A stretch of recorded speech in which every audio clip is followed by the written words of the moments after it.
Ma'am நான் 10th வரைக்கும் தான் படிச்சிருக்கேன். ஆனா கவர்மெண்ட் ஜாப் போகணும்னு ஆசைப்படுறேன். நான் என்ன மேம் படிக்கிறது? 10th தான் முடிச்சிருக்கிறேன்னு சொல்லிட்டு கவலைப்படாதீங்க. 10th முடிச்சவங்களுக்காண்டியே நம்ம ரயில்வே டிபார்ட்மெண்ட்ல இருந்து குரூப் டி நோட்டிபிகேஷன் வந்து விட்டுருக்காங்க. மேம் குரூப் டில என்ன மாதிரி எல்லாம் வேலை இருக்கு மேம்? குரூப் டில மேஜரா பார்த்தோம் அப்படின்னா assistant, pointsman and track maintainer இந்த மாதிரி ஜாப் வந்து மேக்ஸிமம் வந்து இருக்கும். நான் தமிழ் மீடியம் தான் முடிச்சிருக்கேன். இந்த சம்பளம் எவ்வளவு மேம்? இந்த எக்ஸாம் எழுதலாமா? தமிழ் மீடியம் படிச்ச ஸ்டூடெண்ட்ஸும் வந்து இது எழுதலாம்.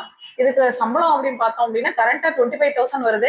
நான் 8th பே கமிஷன் போட்டதுக்கு அப்புறம் உங்களுக்கு 40,000 கிட்ட சேலரி வந்து வரும். மேம் எக்ஸாம் எப்படி இருக்கும்? பிசிக்கல் உண்டா? இதுல ஃபர்ஸ்ட் எக்ஸாமினேஷன், ரிட்டன் எக்ஸாமினேஷன் இருக்கு. இதுல கொஸ்டின்ஸ் வந்து அப்ஜெக்டிவ் டைப்ல தான் இருக்கும். ரெண்டாவது பிசிக்கல் எக்ஸாமினேஷன் இருக்கு. ஆண்கள் வந்து 35 கிலோ வெயிட் தூக்கணும், பெண்கள் வந்து 20 கிலோ வெயிட் தூக்கிட்டு 100 மீட்டர் 2 நிமிஷத்துல நடந்து போகணும். இதோட சேர்த்து 1000 மீட்டர் ரன்னிங்கும் இருக்கு. இதோட க்ளோசிங் டேட் March 3rd.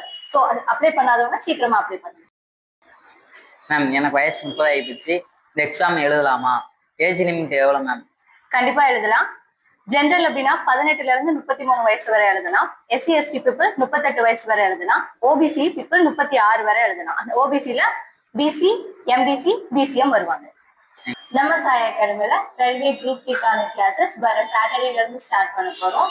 இந்த எக்ஸாம்க்கான கொஸ்டின் பேக் வேணும்னா கமெண்ட்ல PDF கமெண்ட் பண்ணுங்க, நாங்களே சென்ட் பண்ணிடுறோம்.